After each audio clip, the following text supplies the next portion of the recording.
ശങ്കു sir നമസ്കാരം. PC ജോർജിന് ഇന്ന് കോടതി ജാമ്യം കൊടുത്തിരിക്കുന്നു. ഈ പറയുന്ന മതവിദ്വേഷ പരാമർശം നടത്തി എന്ന ആരോപണത്തിന്റെ പുറത്തെടുത്ത കേസിൽ അദ്ദേഹത്തിന് ജാമ്യം കൊടുക്കുമ്പോൾ നമ്മൾ ഒരുപാട് കാര്യങ്ങൾ അതിൽ കാണേണ്ടതുണ്ട്. കാരണം അദ്ദേഹത്തെ എങ്ങനെയെങ്കിലും ജയിലിൽ കിടത്തുക, അതുവഴി കുറേയധികം ആളുകളെ സന്തോഷിപ്പിക്കുക തുടങ്ങിയ ഒരുപാട് കാര്യങ്ങളുണ്ടായിരുന്നു. ഇപ്പോൾ PC ജോർജ് പറഞ്ഞ വിഷയവുമായി ബന്ധപ്പെട്ട് നോക്കുമ്പോൾ പൂർണ്ണമായി യോജിക്കാനൊന്നും കഴിയുകയില്ലെങ്കിലും അദ്ദേഹം മാപ്പ് ആ കാര്യത്തിൽ പറയുകയും ആ തരത്തിൽ അതിനെ നേരിടുകയും ഒക്കെ ചെയ്തിട്ട് കൂടിയും ഒരു പ്രതികാര നടപടി എന്നോണമാണ് PC ജോർജിനെതിരെ കേസെടുത്തിരിക്കുന്നത് എന്നാണ് ഒരു ഭാഗത്ത് വരുന്ന വിമർശനം അല്ലെങ്കിൽ ആരോപണങ്ങൾ.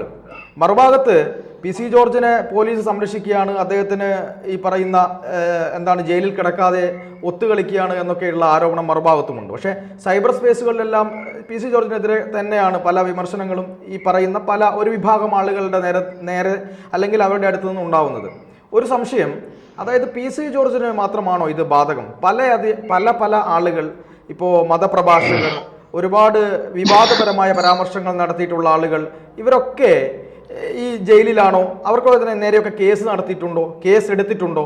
നിയമ നടപടി നേരിട്ടിട്ടുണ്ടോ? ഇതൊക്കെ ഒരു ചോദ്യമായി നിൽക്കുന്നുണ്ട്.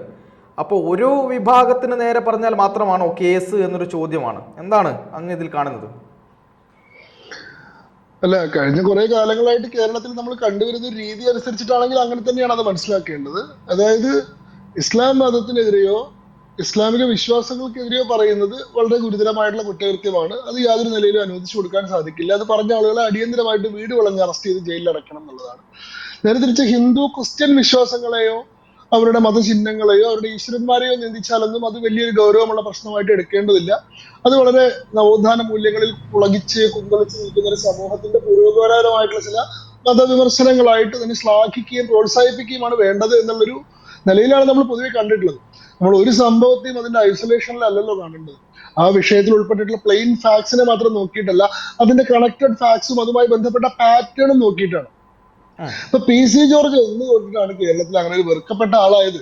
PC ജോർജ് ഈ പറയുന്ന പുരോഗമന മതേതര സമൂഹത്തിന്റെ ഏറ്റവും വേണ്ടപ്പെട്ട ആളായിരുന്നൊരു സമയമുണ്ട്. ഇടതുപക്ഷത്തിന്റെയും വലതുപക്ഷത്തിന്റെയും ബാനറിലാണ്ട് ഒറ്റയ്ക്ക് ഒരു വിഭാഗത്തിന്റെ പിന്തുണ കൊണ്ട് PC ജോർജ് കേരളത്തിന്റെ നിയമസഭയിൽ എത്തുകയും ആ വിഭാഗത്തിന് വേണ്ടി നിരന്തരമായിട്ട് സംസാരിച്ചുകൊണ്ടിരിക്കുകയും ചെയ്തിരുന്ന ഒരു സമയമുണ്ട്. CAA NRC വിഷയമൊക്കെ വന്ന സമയത്ത് നരേന്ദ്രമോദി സർക്കാരിനെതിരെ ഏറ്റവും രൂക്ഷവും ഏറ്റവും ഹീനവുമായിട്ടുള്ള ആക്രമണങ്ങൾ നടത്തുന്ന നിയമസഭയിൽ അന്ന് PC ജോർജ് ആണ്. അന്ന് PC ജോർജ് BJP അംഗമായിരുന്നില്ല. അന്ന് അദ്ദേഹം ഈ പറയുന്ന SDPA-ക്കാരുടെ വാട്സപ്പ് സ്റ്റാറ്റസുകൾ ഉൾപ്പെടെ നിയമസഭയിൽ വായിക്കുന്ന നമ്മൾ കണ്ടു. അന്നൊക്കെ PC ജോർജ് പറയുന്ന പരാമർശങ്ങൾ വളരെ പുരോഗമനപരവും വളരെ ശ്ലാഘനീയവും അദ്ദേഹത്തെ ഉയർത്തിപ്പിടിക്കേണ്ട ഒരാളുമായിരുന്നു. PC ജോർജ് ഒരു സുപ്രഭാതത്തിൽ വെറുക്കപ്പെട്ടവരാവുന്നത് ശ്രീലങ്കയിൽ ഉണ്ടായ ഈസ്റ്റർ ദിനത്തിലുള്ള പള്ളിയിലെ സ്ഫോടനവുമായി ബന്ധപ്പെട്ട് PC ജോർജ് ഒരാളോട് സംസാരിക്കുന്നതിന്റെ വോയിസ് ക്ലിപ്പ് പുറത്ത് ലീക്കാവുകയും അതിൽ അദ്ദേഹം മുസ്ലിം വിരുദ്ധമായിട്ടുള്ള ചില പരാമർശങ്ങൾ നടത്തി എന്ന് ഒരു വിഭാഗത്തിന് തോന്നുകയും ചെയ്തപ്പോഴാണ് ഒറ്റ സുപ്രഭാതത്തിൽ PC ജോർജ് വെറുക്കപ്പെട്ടവനായി പ്രഖ്യാപിക്കപ്പെടുകയും പിന്നീട് അദ്ദേഹത്തിന് നിയമസഭ കാണാൻ പോലും കഴിയാത്ത സാഹചര്യം സൃഷ്ടിക്കുകയും ചെയ്തു. അന്ന് ഒരു വിഭാഗത്തിന്റെ ശത്രുപക്ഷത്ത് PC ജോർജ് പ്രതിഷ്ഠിക്കപ്പെട്ടു എന്ന് മനസ്സിലായ ദിവസം മുതൽ PC ജോർജിനെ എങ്ങനെയും ജയിലിൽ അടക്കുക, അദ്ദേഹത്തെ ഒരു ദിവസം കാരാഗ്രഹത്തിന്റെ തറയിൽ കിടത്തി ഉറക്കുക എന്ന് പറയുന്നത് ഒരു പ്രഖ്യാപിത അജണ്ടയായിട്ട് ഇവിടുത്തെ സർക്കാർ ഏറ്റെടുത്തിട്ടുണ്ട്. കാരണം സർക്കാരിന് ഏറ്റവും കൂടുതൽ പ്രതിബദ്ധതയും ബാധ്യതയും ഉള്ളത് ആ വിഭാഗത്തോടാണ്. അതുകൊണ്ട് തന്നെ അവരുടെ ആവശ്യം നിറവേറ്റി കൊടുക്കുക എന്നുള്ളതാണ്. ഇപ്പൊ എത്രാമത്തെ കേസാണ് PC ജോർജിനെതിരെ? അനന്തപുരി ഹിന്ദു മഹാസമ്മേളനത്തിൽ PC ജോർജ് സംസാരിച്ചതിനെതിരെ അന്ന് കേസെടുത്തു. അന്ന് ഒരു കൊടും കുറ്റവാളിയൊക്കെ അറസ്റ്റ് ചെയ്യുന്നത് പോലെ എത്രയോ വർഷം തുടർച്ചയായിട്ട് കേരളത്തിലെ നിയമസഭയിലെ അംഗമായിരുന്ന കേരളത്തിന്റെ രാഷ്ട്രീയ മേഖലയിലെ ഏറ്റവും പ്രമുഖമായിട്ടുള്ള ഒരു മുഖമായിട്ടുള്ള ആളാണ് PC ജോർജ്. PC ജോർജ് നാളെ ഒരു കേസ് ഭയന്ന് നാട് വിട്ട് ഓടിപ്പോവാനൊന്നും പോകുന്നില്ല, അല്ലെങ്കിൽ നെഞ്ചുവേദന അഭിനയിച്ചിട്ട് ആശുപത്രി പോയിട്ട് അഡ്മിറ്റ് ആവാനൊന്നും പോകുന്നില്ല. PC ജോർജ് എന്തായാലും വിചാരണ നടപടികളെ നേരിടാൻ തയ്യാറായി തന്നെ കോടതിയിൽ പോയിട്ട് സ്വമേധയെ കീഴടങ്ങിയിട്ടുള്ള ആളാണ്. അങ്ങനെയുള്ള PC ജോർജിനെ രാവിലെ 3 മണിക്ക് വീട് വളഞ്ഞ് പോലീസ് അറസ്റ്റ് ചെയ്യാണ്. എവിടെ നിന്ന്? പൂഞ്ഞാറിൽ നിന്ന്. അദ്ദേഹത്തിന്റെ വീട്ടിൽ പോയിട്ട് അറസ്റ്റ് ചെയ്തിട്ട് തിരുവനന്തപുരം പോലീസ് എടുത്തിട്ടുള്ള കേസാണെന്ന് ആലോചിക്കണം. ഈ പൂഞ്ഞാർ എന്ന് പറയുന്നത് മറ്റൊരു ജില്ലയിലാണ്, കോട്ടയം ജില്ലയിലാണ്. അവിടെ നിന്ന് അറസ്റ്റ് ചെയ്തുകൊണ്ട് രാവിലെ വീട് വളഞ്ഞ് അറസ്റ്റ് ചെയ്ത് തിരുവനന്തപുരത്തേക്ക് അതിരഹസ്യമായി കൊണ്ടുവരുന്നു. അവിടെ നിന്ന് മറ്റേ സ്പെഷ്യൽ പോലീസ് ക്യാമ്പിൽ കൊണ്ടുപോയിട്ട് അടയ്ക്കുന്നു. അവിടെ നിന്ന് കോടതിയിൽ ഹാജരാക്കുന്നു. അവിടെ നിന്ന് കോടതി ജാമ്യം കൊടുക്കുന്നു. അപ്പൊ PC ജോർജിനെതിരെ വളരെ ശക്തമായിട്ടുള്ള നടപടി. അതിനെ തുടർന്ന് PC ജോർജ് ജാമ്യം കിട്ടി പുറത്തിറങ്ങിയതിനു ശേഷവും PC ജോർജ് നടത്തിയുള്ള ചില പരാമർശങ്ങൾ കാരണം അദ്ദേഹം ജാമ്യവ്യവസ്ഥ ലംഘിച്ചു എന്ന് പറഞ്ഞുകൊണ്ട് അദ്ദേഹത്തിന്റെ ബെയില് ക്യാൻസൽ ചെയ്യാനും വീണ്ടും അറസ്റ്റ് ചെയ്യാനും ഉള്ള ശ്രമം പോലീസ് നടത്തി. പാലാരിവട്ടത്ത് നടത്തിയിട്ടുള്ള ഒരു പ്രസംഗത്തിന്റെ പേരിൽ വീണ്ടും മതവിദ്വേഷത്തിന്റെ പേരിൽ അദ്ദേഹത്തിനെതിരെ കേസെടുക്കുകയും അറസ്റ്റ് ചെയ്യാൻ ശ്രമിക്കുകയും ചെയ്തു. ഇതാ ഇപ്പോ ജനം ചാനൽ എന്ന് പറയുന്നത്, ജനം TV എന്ന് പറയുന്ന ചാനലിൽ അദ്ദേഹം കൊടുത്തിട്ടുള്ള ഒരു ബൈറ്റുമായി ബന്ധപ്പെട്ട് നോക്കൂ, ഞാൻ ആ ബൈറ്റ് മുഴുവൻ കേട്ടിട്ടുള്ള ആളാണ്.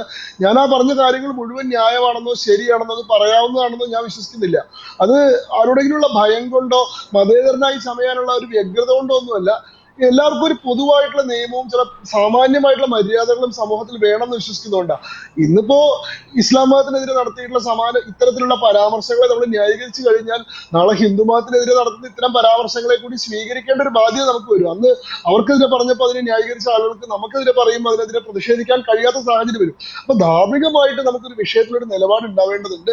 ആ നിലപാടെന്ന് പറയുന്നത് ഒരു മതവിഭാഗത്തിനെതിരെയും ഒരു മതവിശ്വാസത്തിനെതിരെയും ഒരു വിശ്വാസ സമൂഹത്തിനെതിരെയും ഹീനമായ വിദ്വേഷകരമായ പ്രസ്താവനകൾ നടത്തരുതെന്നുള്ളതാണ്. അപ്പൊ ഈ നടത്തിയിട്ടുള്ള പ്രസ്താവന ശരിയാണോ തെറ്റാണോ എന്നുള്ളതല്ല ഇവിടുത്തെ ചോദ്യം. അത് ശരിയായില്ലെന്ന് അംഗീകരിക്കുമ്പോൾ പോലും അത്തരം പ്രസ്താവനകളോടുള്ള നമ്മുടെ ഭരണകൂടത്തിന്റെ സമീപനം എന്താന്നുള്ള കാര്യത്തിലാണ് ഇവിടെ ചോദ്യം. ഒരേ മട്ടിലുള്ള വിദ്വേഷകരമായിട്ടുള്ള പ്രസ്താവനകൾ വ്യത്യസ്തമായിട്ടുള്ള ആളുകൾ നടത്തുമ്പോൾ എന്തുകൊണ്ട് ഒരേ ഭരണകൂടം വ്യത്യസ്തമായിട്ടുള്ള മട്ടിൽ പ്രതികരിക്കുന്നു എന്നാണ് ഇവിടുത്തെ ചോദ്യം. PC ജോർജ് നടത്തിയതിനേക്കാൾ എത്രയോ വിദ്വേഷകരമായിട്ടുള്ള എത്രയോ പ്രസ്താവനകൾ നിത്യേന എന്നോണം നമ്മുടെ സമൂഹത്തിൽ നടക്കുന്നുണ്ട്. ഇപ്പൊ മുജാഹിദ് ബാലുശ്ശേരി എന്ന് പറയുന്ന ഇസ്ലാം മത പ്രചാരകൻ, അദ്ദേഹം ഹിന്ദു ക്ഷേത്രങ്ങളെ വേശ്യാലയങ്ങളോട് താരതമ്യം ചെയ്തുകൊണ്ട് പ്രസംഗം നടത്തിയത് സമൂഹ മാധ്യമങ്ങളിൽ പ്രചരിക്കുന്നുണ്ട്. ഇന്ന് കേരളത്തിന്റെ മുഖ്യമന്ത്രിയായിട്ടുള്ള ശ്രീമാൻ പിണറായി വിജയന്റെ മകളായിട്ടുള്ള വീണ വിജയനെതിരെ മുസ്ലിം ലീഗിന്റെ ഒരു സംസ്ഥാന നേതാവ് കോഴിക്കോട് കടപ്പുറത്ത് ഒരു വേദി ഒരുക്കിയിട്ട് അവിടെ മൈക്ക് കെട്ടി പ്രസംഗിച്ചിട്ടുണ്ട്. അവർ വ്യഭിചാരിണിയാണ് പറഞ്ഞുകൊണ്ട്. അതായത് ഇസ്ലാം മതത്തിലേക്ക് പരിവർത്തനം ചെയ്യാത്ത, മതം മാറാത്ത ഒരു സ്ത്രീയെ വിവാഹം കഴിക്കാനുള്ള വ്യവസ്ഥ ഇല്ലാന്നും അത്തരത്തിലുള്ള വിവാഹങ്ങൾ കേവലം വ്യഭിചാരങ്ങളായിട്ടേ പരിഗണിക്കുള്ളൂ. അതുകൊണ്ട് മന്ത്രിയായിട്ടുള്ള മുഹമ്മദ് റിയാസ് വീണ വിജയനുമായി നടത്തിയിട്ടുള്ള വിവാഹം ഒരു സാധുവായിട്ടുള്ള വിവാഹമല്ല, അത് വ്യഭിചാരമാണ്. അതുകൊണ്ട് അതിൽ ഉൾപ്പെട്ടിട്ടുള്ള ആ സ്ത്രീ ആ നിലയിലാണ് കാണേണ്ടത് എന്ന് മുസ്ലിം ലീഗിന്റെ ഒരു സംസ്ഥാന നേതാവ് മുഖ്യമന്ത്രിയുടെ മകളെ പറ്റി ഇത്രയും ഹീനമായി, ഇത്രയും ഇത്രയും അശ്ലീലമായിട്ടുള്ള ഒരു പരാമർശം പൊതുവേദിയിൽ വെച്ച് മൈക്ക് കെട്ടി പ്രസംഗിച്ചിട്ട് അവർക്കെതിരെ ഒരു കേസെടുക്കാൻ ഇവിടുത്തെ സംസ്ഥാന സർക്കാർ തയ്യാറായിട്ടില്ല. അത് അവർ സ്വയം തെറ്റ് തിരിച്ചറിഞ്ഞ് തിരുത്തട്ടെ, അവർ പശ്ചാത്തപിക്കട്ടെ എന്ന് പറയുന്ന വളരെ വിശാലമായിട്ടുള്ള സമീപനമാണ് എടുത്തിരുന്നത്. ഹിന്ദുമത വിശ്വാസികളുടെ ഏറ്റവും പ്രധാനമായ, ഏറ്റവും മൗലികമായ, ഏറ്റവും അടിസ്ഥാനപരമായ എത്രയോ വിശ്വാസ സംഹിതകൾക്ക് നേരെ ഇവിടെ എത്രയോ ഹീനമായിട്ടുള്ള ആക്ഷേപങ്ങൾ നടക്കുന്നുണ്ട്.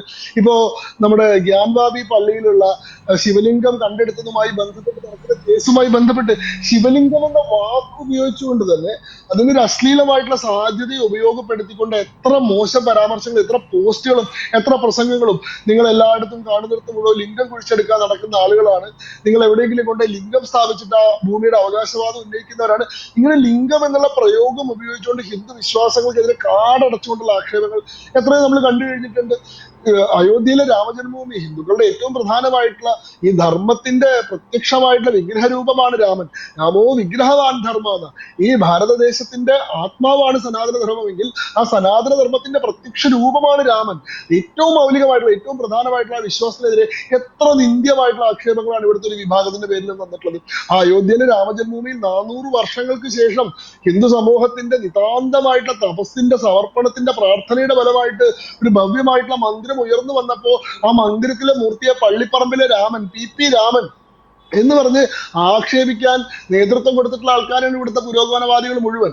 ഇങ്ങനെ നമ്മൾ കണക്കെടുത്ത് പോയി കഴിഞ്ഞാൽ ഹിന്ദുമത വിശ്വാസങ്ങൾക്കെതിരെ, ക്രിസ്ത്യൻ മതവിശ്വാസങ്ങൾക്കെതിരെ, ഓരോ സാമുദായികമായിട്ടുള്ള ആചരണങ്ങൾക്കും പദ്ധതികൾക്കും എതിരെ, ഹിന്ദു ക്ഷേത്രങ്ങളിലെ ഉത്സവങ്ങൾക്കെതിരെ, ശബരിമലയിലെ ആചാരത്തിനെതിരെ, ശ്രീനാരായണ ഗുരുവിനെ കുരിശിൽ തറച്ചത് ഉൾപ്പെടെ എത്രയോ ഹീനമായിട്ടുള്ള മതനിന്ദകൾ നിരന്തരമായി നടക്കുമ്പോൾ ഇതിനെല്ലാം നേരെ കണ്ണടച്ച് ഇരുട്ടാക്കുകയും ഇതൊന്നും കണ്ടില്ലെന്ന് നടിക്കുകയും ചെയ്യുന്ന ആളുകൾ PC ജോർജ് ഇസ്ലാം മതത്തിനെതിരായിട്ടുള്ള പരാമർശം നടത്തുമ്പോൾ പെട്ടെന്ന് ഉറക്കത്തിൽ നിന്ന് ഞെട്ടി എണീറ്റതുപോലെ ചന്ദ്രഹാസം ഇളക്കിക്കൊണ്ട് അർദ്ധരാത്രി പൂഞ്ഞാറിലെ വീട്ടിൽ പോയിട്ട് വളഞ്ഞുകൊണ്ട് അറസ്റ്റ് ചെയ്യാനും അവരെ കോടതിയിൽ ഹാജരാക്കാനും, കോടതി 4 മണിക്കൂർ ചോദ്യം ചെയ്യാൻ സമയം കൊടുത്തിട്ട് 4 മണിക്കൂർ ചോദ്യം പോരാ, ഞങ്ങൾക്ക് കസ്റ്റോഡിയൽ ഇന്ററഗേഷൻ വേണം, ഞങ്ങൾക്ക് അയാളെ റിമാൻഡിൽ എടുത്ത് 14 ദിവസം ഞങ്ങൾക്ക് അയാളെ ചോദ്യം ചെയ്യണമെന്ന് പറയാൻ.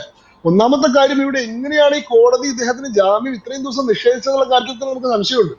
ഇന്നിപ്പോ ഈരാറ്റുപേട്ട കോടതി അദ്ദേഹത്തിന് ജാമ്യം കൊടുത്തു. അന്ന് കോടതിയിൽ ഹാജരാക്കിയ സമയത്ത് എന്തുകൊണ്ട് അദ്ദേഹത്തിന് ജാമ്യം കൊടുക്കാതിരുന്നത്? ഈ സോഷ്യൽ പ്രഷറിൽ, പൊളിറ്റിക്കൽ പ്രഷറിൽ കോടതികൾ പോലും വീണ് പോവുകയാണോ എന്ന് നമുക്ക് സംശയം തോന്നുന്ന ഒരു സാഹചര്യമാണ്. കാരണം ജസ്റ്റിസ് വി ആർ കൃഷ്ണയെ പോലെ പ്രമുഖരായിട്ടുള്ള ന്യായാധിപന്മാർ പറയുന്ന ഒരു തത്വം, jail is the exception, bail is the general rule എന്നാ. ഒരു കേസിൽ ജാമ്യം കൊടുക്കുക എന്നുള്ളതാണ് സാമാന്യമായിട്ടുള്ള മര്യാദ. ഒഴിവാക്കാൻ കഴിയാത്ത അപൂർവമായിട്ടുള്ള സാഹചര്യങ്ങളിൽ മാത്രമാണ് ഒരാളെ ജയിലിലേക്ക് അടയ്ക്കുക.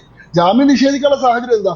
ഒന്ന്, ഇയാള് ജാമ്യം കൊടുത്ത് പുറത്തിറങ്ങി കഴിഞ്ഞാൽ വിചാരണയ്ക്ക് ഹാജരാവാണ്ട് ഓടിപ്പോവാൻ സാധ്യതയുണ്ട്.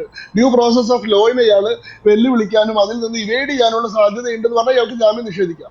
ഇവിടെ പി സി ജോർജ് വിചാരണയ്ക്ക് ഹാജരാവാതെ ഓടിപ്പോകുന്ന ഒരാളല്ല. അയാൾ ഈ നാട്ടിലെ പ്രമുഖരായിട്ടുള്ള രാഷ്ട്രീയ നേതാവാണ്, ഒരു പാർട്ടിയുടെ നേതാവാണ്, എത്രയോ വർഷം MLA ആയിട്ടിരുന്നിട്ടുള്ള ആളാണ്, ചീഫ് വിപ്പ് ആയിട്ടിരുന്നിട്ടുള്ള ആളാണ്. ഇയാൾക്ക് നാട് വിട്ടു പോകാനും സാധിക്കില്ല. ഇയാൾ ഈ നാട്ടിൽ അത്രയും ബന്ധങ്ങളുള്ള ഒരാളാണ്. രണ്ട്, ഇയാള് സാക്ഷികളെ സ്വാധീനിക്കാനോ തെളിവ് നശിപ്പിക്കാനോ ശ്രമിക്കുന്നുള്ള ആശങ്കയുണ്ടെങ്കിൽ ജാമ്യം നിഷേധിക്കാം.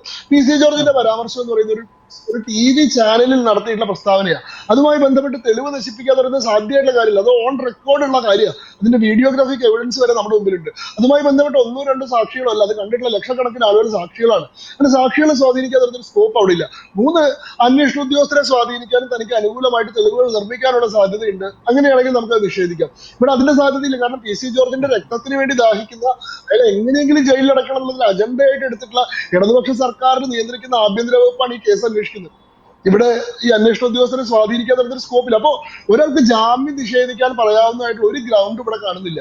പി സി ജോർജിന് ജാമ്യം കൊടുത്താൽ അയാൾ ഒരു സാധാരണ SI വിളിപ്പിച്ചാൽ, ഒരു CI വിളിപ്പിച്ചു കഴിഞ്ഞാൽ സ്വമേധയാ പോലീസ് സ്റ്റേഷനിൽ ഹാജരായിട്ട് തന്റെ ഭാഗം പറയുന്ന ഒരാളാണ്.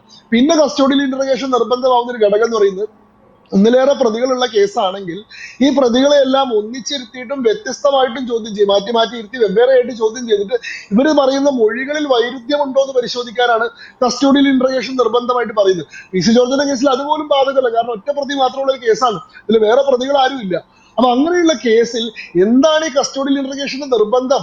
ഇദ്ദേഹത്തിന്റെ മൊഴി എടുത്തിട്ട് ഇദ്ദേഹത്തെ വിട്ടാൽ മതിയല്ലോ. പിന്നെ വിചാരണ വേളയിൽ ഇദ്ദേഹം കോടതിയിൽ ഹാജരായാൽ മതിയല്ലോ. ഇദ്ദേഹത്തെ 14 ദിവസത്തേക്ക് റിമാൻഡ് ചെയ്യാൻ കോടതി തീരുമാനിച്ചതിന്റെ സാഹചര്യം എന്താണ് എന്നത് പോലും വ്യക്തമല്ല. അപ്പൊ ചില സമയത്ത് കോടതികൾ പോലും ഈ സോഷ്യൽ പ്രഷറിൽ വീണ് പോകുന്നുണ്ട് എന്നുള്ളതാണ്. അതേ കോടതിയാണ് അപ്പൊ 4 ദിവസം കഴിഞ്ഞപ്പോൾ വീണ്ടും അദ്ദേഹത്തിന് ജാമ്യം കൊടുത്തത്. ജാമ്യം കൊടുത്താൽ ഒരു ഗ്രൗണ്ട്, ഒരു കേസേ ഉള്ളൂ. എന്താ വെച്ചാൽ നമ്മുടെ നിയമവ്യവസ്ഥ പ്രകാരം വിദ്വേഷകരമായിട്ടുള്ള പ്രസ്താവന നടത്തുന്നത് തൂക്കിക്കൊല്ലാൻ പറ്റുന്ന വകുപ്പൊന്നുമല്ല. അതിന് നമ്മുടെ ഇന്ത്യൻ പീനൽ കോഡ് വെച്ചിട്ടുള്ള, അല്ലെങ്കിൽ ഇപ്പൊ ഭാരതീയ ന്യായ സംഹിത വെച്ചിട്ടുള്ള ഒരു ശിക്ഷയുണ്ട്. ആ ശിക്ഷ എന്ന് പറയുന്നത് എന്താണ്? 3 വർഷത്തിന്റെ തടവ് എന്ന് പറയുന്നതാണ്. ആ ശിക്ഷയ്ക്ക് കോടതിയിൽ ഹാജരായിട്ട് ആൾക്ക് ജാമ്യത്തിൽ പുറത്തിറങ്ങിയിട്ട് വിചാരണ വേളയിൽ ഹാജരാവാനുള്ള ഒരു അവസരമുണ്ട്. അത് ഇവിടുത്തെ പ്രോസസ് ഓഫ് ലോ, ഇവിടുത്തെ പ്രൊസീജിയർ ഒരാൾക്ക് ഒരുക്കി കൊടുത്തിട്ടാണ്. അത് നിഷേധിച്ചിട്ട് പി സി ജോർജിന്റെ കാര്യത്തിൽ എന്തോ ഇന്ന് തന്നെ ഇദ്ദേഹത്തിനെതിരെ വിധി പറഞ്ഞ് ഇദ്ദേഹത്തെ ജയിലിലടച്ച് ഇദ്ദേഹത്തിന് ഈ പുറം ലോകം കാണിക്കാതെ തൂക്കിക്കൊല്ലണം എന്നൊരു വിഭാഗം ആഗ്രഹിക്കുന്നത് മനസ്സിലാക്കാം. ആ ആഗ്രഹത്തിനനുസരിച്ചിട്ട് സർക്കാരും കോടതികളും തുള്ളുന്നത് എന്തുകൊണ്ടാണെന്ന് എനിക്കിതുവരെയായിട്ട് മനസ്സിലായിട്ടില്ല. ശരി, എന്ത് തന്നെയായാലും അങ്ങ് പറഞ്ഞതുപോലെ ഇവിടെ മുജാഹിദ് ബാലുശ്ശേരിക്കും അതുപോലെ തന്നെ ഈ പറയുന്ന കുംഭമേളയെ അവഹേളിച്ച ആളുകളുണ്ട്.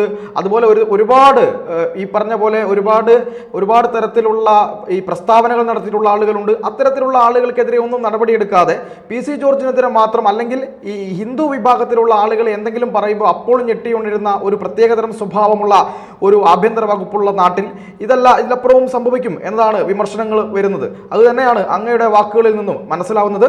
എന്ന് തന്നെയായാലും ഈ ചർച്ചയുമായി സഹകരിച്ചതിന് അങ്ങേക്ക് ഒരുപാട് നന്ദി. കൂടുതൽ വാർത്തകളും വിശേഷങ്ങളും നിങ്ങളിലേക്ക് എത്താൻ ABC മലയാളം സബ്സ്ക്രൈബ് ചെയ്യുക, ബെൽ ബട്ടണും അമർത്തുക.